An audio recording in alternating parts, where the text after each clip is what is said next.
Dobrodošli u Digin Digital, službeni podcast projekta ArheoDigit, sufinanciranog od strane Europske unije u sklopu programa Interreg Italija Hrvatska. Ja sam Izabela Delvekio, a moj današnji sugovornik je redoviti profesor, doktor znanosti Aljoša Vitasović. Profesore, dobrodošli. Dobrodošli i dobar dan. Hvala vam na pozivu. Pa evo, danas ćemo se kratko i podružiti. Evo, krećemo sa prvim pitanjem. Ozbiljno. Tako je. Odmah, znači krećemo na... Danas se sve više naglašava važnost uključivanja lokalne zajednice u upravljanje baštinom. Zašto je zapravo važno da se u život arheološkog parka uključe lokalni poduzetnici, mali obrtnici i lokalno stanovništvo? U pravilu u pitanju ste saželi nekoliko glavnih misli vodilja koji definiraju, ali u pravilu danas kad pričamo o turizmu nekako uvijek iskrivimo te turističke atrakcije i promatramo turistički proizvod izoliran od stvarnog života grada, izoliran od stvarnog života zajednice. Zašto je bitno uključiti lokalnu zajednicu? Odgovor je vrlo jednostavan. Da li uključujemo mi u naš svakodnevni život turistička kretanja? Da. Znači evo sad imam ja kontra pitanje za vas. Kad ste vi prvi put čuli za riječ turizam ili turisti? U vrlo ranoj dobi. Koja je to rana dob? Osnovna škola i ranije. I ranije? Da. Dobro. Da. Onda mogu reći da je kolegica Izabela, prva riječ je bila mama, druga riječ je bila tata, a treća riječ su turizam. Turisti. Turisti. Ili malo karikiramo. Karikiramo malo. Da je turizam postao sastavni dio života ne svake zajednice, nego gotovo suvremenog čovjeka. Znači jednostavno turist danas možemo mi imati, idealizirati turista kao čovjeka koji zahtijeva ipak ostvarivanje nekih novih iskustava i tako dalje. Međutim, danas turist kao i svi mi kad smo u turističkim tijekovima ipak traži neke sličnosti sa svojim domom i on želi vidjeti stvaran život grada. Nažalost, male ekonomije i mala turistička mjesta, odnosno gdje je turizam postao monokultura, bavi se nažalost insceniranjem turizma. Znači sve je predodređeno, prilagođeno turistu i turist u stvari ne vidi stvaran život grada, ne može to usporediti sa svojim domom od koje je on došao, jer je to jednostavno inscenirano u nekom kratkom roku da mu se stavi. Da bi neki lokalitet saživio, znači rekli smo da s jedne strane imamo turiste, s druge strane imamo domicilnu zajednicu. S treće strane, treća trijada je turizam. I sad se vraćamo na onaj početak. Jako zla u turizmu je donijela premisa da je turizam isključivo ekonomska kategorija. Tako. Turizam je prvenstveno društveni fenomen i sve ostalo, a tek onda ekonomska kategorija. Zašto to sve kažemo? Iz razloga zato što je glavni postulat turizma je povećanje kvalitete života i domicilnog stanovništva i samih turista. Uspjeh turističkog nekog sadržaja ili turističkog proizvoda koje koriste sami turisti, nažalost je neuspjeh. Mjesto susreta, odnosno mjesto koje ima turističku funkciju, trebalo bi imati sadržaje koje koriste i domicilno stanovništvo. Tada ne bi imali insceniranje turizma, nego bi vidjeli da doslovno turisti koriste ono što koristi i domicilno stanovništvo. Tada nam ne bi trebala edukacija, zato što bi turist se u vlastitom iskustvu mogao uvjeriti što je sustav vrijednosti domicilnih žitelja i koje su njihove navike, a ovako mi im u pravilu umotavamo u celofan neka naša tradicije, neke naše kulturološke odrednice koje u pravilu za njih postaju kratkotrajne i nepamtljive i teško se mogu referirati na, aplicirati na kulturalni sadržaj koji su oni donijeli sa sobom. Znači koliko god mi pričali, ako mi odemo negdje kao turisti, uvijek ćemo očekivati neke vrijednosti koje su nam slične. Tako. Kao i kod nas. Znači ako odemo negdje drugdje, kava je drugačija, nije kao kod nas doma. Znači sve je to lijepo, sve je to fino, miris je drugačiji, ali jednostavno znači turistički proizvod koji nije koncipiran kao turistički proizvod široke potrošnje nema održivog korištenja i nema valorizacije.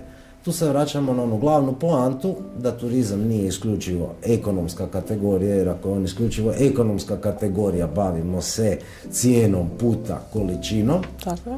vraćamo se na društveni aspekt, odnosno vraćamo se na pitanje da li je uopće ekonomija znanost, jer mi turizmom se pogotovo zadnjih 20-ak godina bavimo isključivo zato što imamo veliki obrtaj sredstava, pa vidimo da je ekonomija samo neko ko je radio podjele i rekao je da je ekonomija samo polje unutar društvenih znanosti. Znači vidimo da nešto promatrati iz jednog rakursa može nam donijeti puno veće negativne eksternalije po društvo nego što ako to promatramo i bavimo se time sustavno.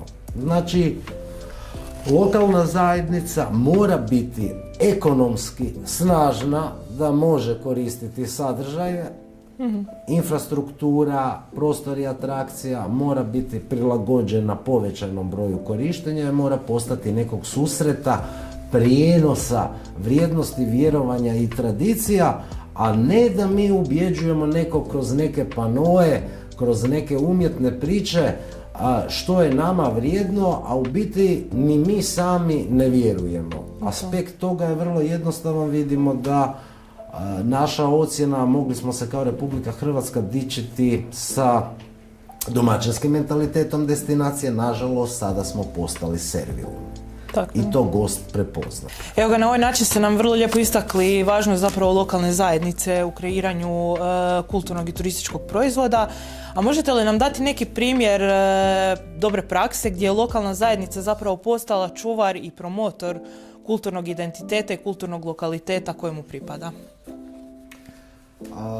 I ovaj projekt koji se bavi arheološkim lokalitetima uvijek u nekom javnom diskursu kad god govorimo o prostoru neke turističke atrakcije ili neke vrijednosti, znači nekog turističkog resursa, odmah u glavi imamo neke barijere, neke fizičke granice. U proteklom pitanju gdje sam ipak malo skrenuo s teme, pobjegla se situacija da moramo formirati prepoznatljiv turistički proizvod široke potrošnje koji koristi i domicilno stanovništvo i turisti. A to je upravo taj stvaran život grada. Primjeri dobre prakse, nema ih gdje nema stanovnika koji tamo žive 365 dana u godini. Ako gledamo neke izdvojene lokalitete, imamo Burnu, imamo još ovih par lokaliteta koji se događaju. Ako gledamo neka manja sredina, recimo u našem susjedstvu, imamo primjer Huma. Tako je. Koji pokušava zadržati neki dio života medijski, on pokušava educirati o prošlosti i življenju vremena, međutim van tih sadržaja oni su isto limitirani. S druge strane imamo isto princip gdje smo turizam, odnosno neku manifestaciju promatrali kao ekonomsku kategoriju, primjer Motovuna i bunt lokalne zajednice prema agresivnoj konzumaciji sadržaja i prostora koji je neprocjenjiv. Znači vidimo da bez suživota domicilne zajednice i turizma nema održivog korištenja. Što to znači? To znači da turizam ne smije biti dominantna aktivnost. On treba biti dodana aktivnost gospodarskog života nekog grada, nekog mjesta, nekog lokaliteta koji nam se događa da bi se shvatila njegova vrijednost. Znači, s druge strane, evo, na 5 km od Pule imate Nezakci i imate Vižulu. Nezakci je izdvojen van svega, nalazi se u prirodnom ambijentu, ali izbačen je iz nekih ruta. S druge strane imate Vižulu koja je i od svojih 3D vizualizacija, naočala, panoa, interaktivnih elemenata opet zanemarena, a koristi se prvenstveno kao zona rekreacije. Gdje ćete vidjeti obitelji sa djecom, u parkićima, gdje ćete vidjeti trkače, gdje ćete vidjeti rekreativce, gdje ćete vidjeti domaće ljude i u 11. i u 12. i u 10. mjesecu van glavne turističke sezone. Evo ga, sad kad ste već spomenuli taj održivi aspekt turizma, iz perspektive zapravo kulturnog turizma, na koji način zapravo uključivanje zajednice i utječe na tu dugoročnu kvalitetu? Kao što ste spomenuli, na uključivanjem lokalne zajednice i domicilnog stanovništva zapravo možemo utjecati na to da na neki način utječemo na smanjenje te sezonalnosti i produljenje turističkog aspekta kroz cijelu godinu. Prva stvar, imamo problem što koliko god lokalno stanovništvo nešto poznaje, nešto zna, a lokalno stanovništvo treba biti svjesno vrijednosti i materijalne i nematerijalne baštine jednog prostora. To je jako lako govoriti ako je vama stanovništvo socijalno zbrinuto. Tako. Iako imate ekonomsku sigurnost, onda mi možemo pričati o vrijednostima, očuvanju, promoviranju i tako dalje.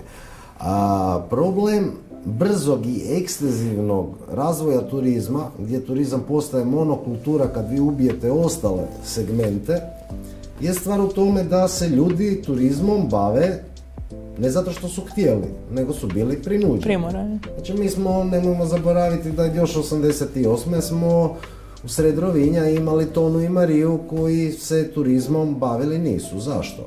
Nije im bilo potrebno. Potrebno, da.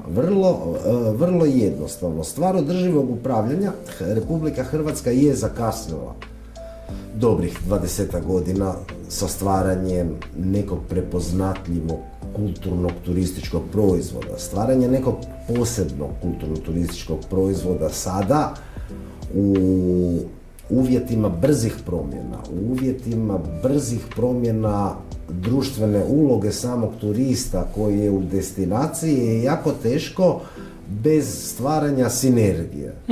Znači, produženje sezone da, kroz različite aktivnosti, različite oblike specifičnih oblika turizma i kulturnog turizma na način koji bi objedinjavao dodatne elemente.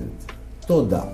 Međutim, u konačnici i naša klima omogućava konzumiranje kulturalnog sadržaja i van glavne sezone. Samo je pitanje što želimo i na koji način želimo razvijati turizam.